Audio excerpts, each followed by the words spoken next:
3 days. And there's a lot of people, especially this year with the pandemic, that went out and did it. So it's an experience that most people, or a lot of people are starting to get more into this kind of stuff, especially with races canceled. So yeah, and it's like, what limit do you place on yourself? And most of the people I see who go and do stuff like this do it, and they're not superhuman. They're normal, everyday people that just have it in their head that they can accomplish something, and they go do it. It's like the mind over matter. Yeah. Well, it's like, I've watched you for a while, quite a while now, and I've watched I've watched Super, and I've watched, other friends in the running community do these insane distances, and, thinking, well, maybe one day I'll try that, but I'm not there yet, and then Yeah. I saw that Pack Rim 24-hour run, and I thought, why not? I can shoot for that, run as long as I can anyway. And I wasn't sure if I'd make it, but I just had it in my headset that yes, I am going to make it, and I kept going and made it. That's awesome. Yeah, 24 hours. that's what it's all about. It's like you just yeah, I mean, the longest run I had ever done before I did my 100-mile or first one was I'd done 50. I'd never done 100K. And when I trained for it, the first one, people always like, well, people say, oh, you should run a 50-miler before you do 100. I'm like, not really. It's like when I trained for that 100-miler, the longest distance I ran was I did a 50K, and most of my runs were 20 to 25 miles on the weekends. And honestly, you don't even need that. It's like people say, what do you need to run 100? It's like, you run a little bit, like, I mean, at 30 to 40 miles a week's a decent amount, but if you can do that, if you're doing that fairly regularly, and you can finish it, you can finish it. I have a friend who runs 100-milers, and he barely trains for him. He runs 100 miles, and then he doesn't run for like 2 months, and then he signs up and he runs a 100-miler, and maybe he does like a 10-mile run at some point in between, but he just shows up and does them. But he gets them done. But it is what it is. He DNFs quite a few, which is fine. He's out there more for the experience, and he's okay taking a DNF if his body's not in it. But people just there's lots of ways to skin a cat, and people do different things. So Definitely. And I was just wondering, do you have any particular, I know everyone has their own system, their own way of doing things. Do you have your own way of, keeping up your nutrition and fueling up for these big runs, or just like any other run, just keep going? yeah, I mean, I used to, as I've gotten more experience with them, I've kind of gone to a more minimalist philosophy on fueling and nutrition, and it's worked quite a bit better for me. And actually, I kind of discovered this while on Wonderland the first year.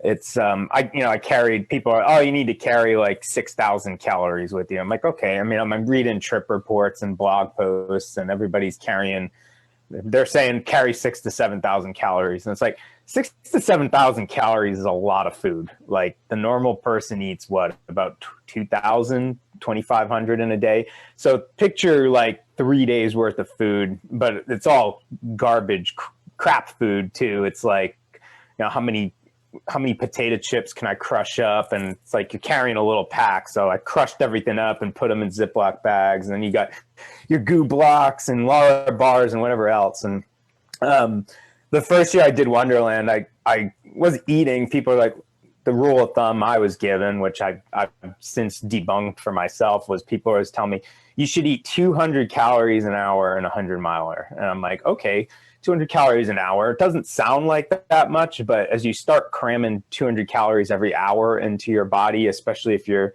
cramming sugar and, junk food, you start to not feel so great. And that's what happened to me the first year I did Wonderland, as I was trying to keep up with my food intake. And all of a sudden it's the middle of the night and I'm at mile 50 or so. And I tried to take a goo gel, and I puked it right up. And so I'm halfway through now in the middle of nowhere, and I just threw up, and my stomach's totally messed up. And but what do you do when you're in the middle of nowhere? You don't have a choice. It's like it's like I better get moving and get back to my car because it's the middle of the night and it's cold.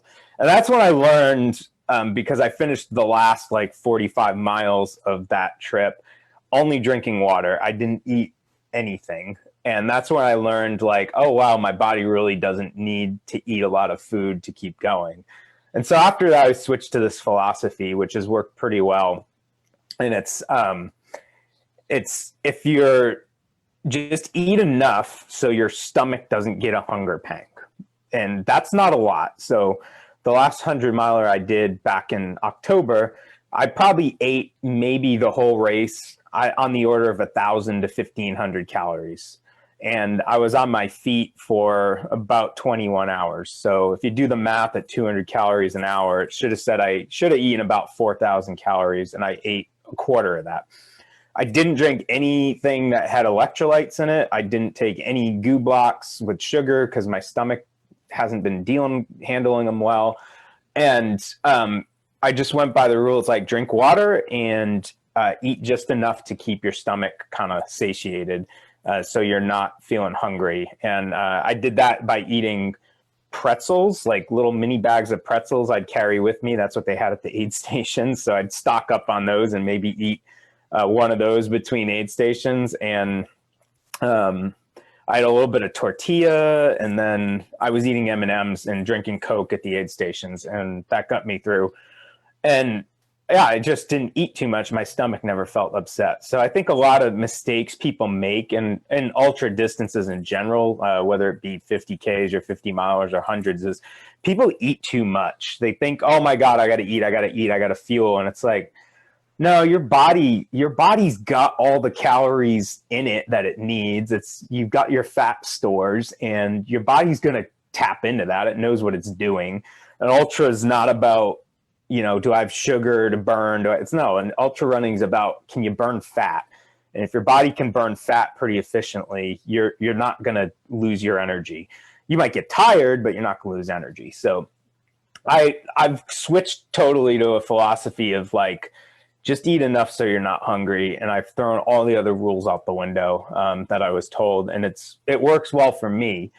And what I basically tell people, though, is like, you got to play. You've really got to experiment, because different people's bodies respond differently to nutritional stuff, especially. And I've found kind of what works for me, but some people may need to eat more. Some people may get hungry easier. And it's more of a game of experimenting than anything. And that's, as you run more of these longer distance stuff, you start learning what you can do and what your body wants and what it doesn't want. So, and then I don't have any particular food.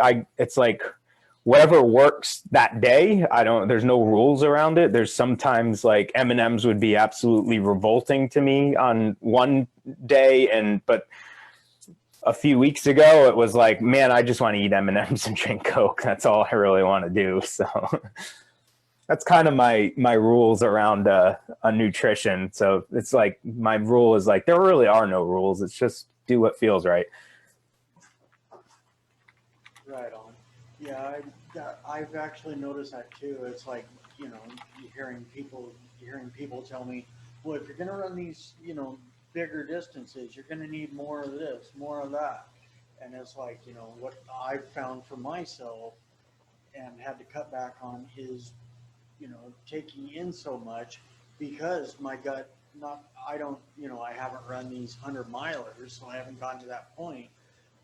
Maybe I haven't gotten to those points of, even feeling like I need to puke, but, I have gotten to where my gut's just like, oh man, just like, feels like a big knot in there, and it hurts so bad, and it's like, okay, got to cut this out. Now I'm used to running like half marathons, full marathons with just a couple sips of water, and that's it, and it's like, yeah, hey, I got through, and it got me to the end. Yep. Yeah, people overthink food on in distance running, and I've heard people there's one story, some guy who was training for a 50 miler, and another runner told him, it's like, well, you know, when you're training, you should go to In-N-Out Burger and eat burger and fries, because you're going to need to eat a full meal during a 50 mile. And I'm like, eat a full meal during a 50 mile? It's like, I never never ever even wanted to think about eating a burger. Like, I want to eat it after. Like, I've had thoughts, I'm like, man, I can't wait to have a burger and fries when I'm done with this, but I'm not going to sit there and eat eat a lot of food in the middle of a race. It's just a recipe for disaster. So, but hey, for some people, it absolutely works too. So it's just a matter of knowing what you need and what your body wants. So Yeah. The only time I've really ever stopped for a meal in the middle of a race is during the what's that one up there? Oh shoot. It's up in West Seattle, goes from oh, Alki, yeah, yeah, the one yeah, that runs along Alki there, yeah. yeah. Shoot, I spaced the name of it, but anyway, that one. Uh, yeah, I forget the name of it, but anyway, there's Top Hot Donuts along the way, and on the second time going, I do the full thing out and back twice. On the second time back to the finish, I'm like, all right, gotta stop. So I stop off at Top Hot Donuts, because I'm always on a walk break about there. I take one there anyway, and stop by, get a donut or two, maybe a coffee, and take that while I'm walking. Yep. But yeah, I could not see taking in the calories and just the amount of consumption, you know, about taking a full burger and fries or whatever during a race. It's like I can't even do a little bit, my gut. Yeah, exactly. Yep. It's all, yeah, so I totally get what you're saying there. It's all a matter of how it works for the individual. And yeah, and, I was also wondering, so what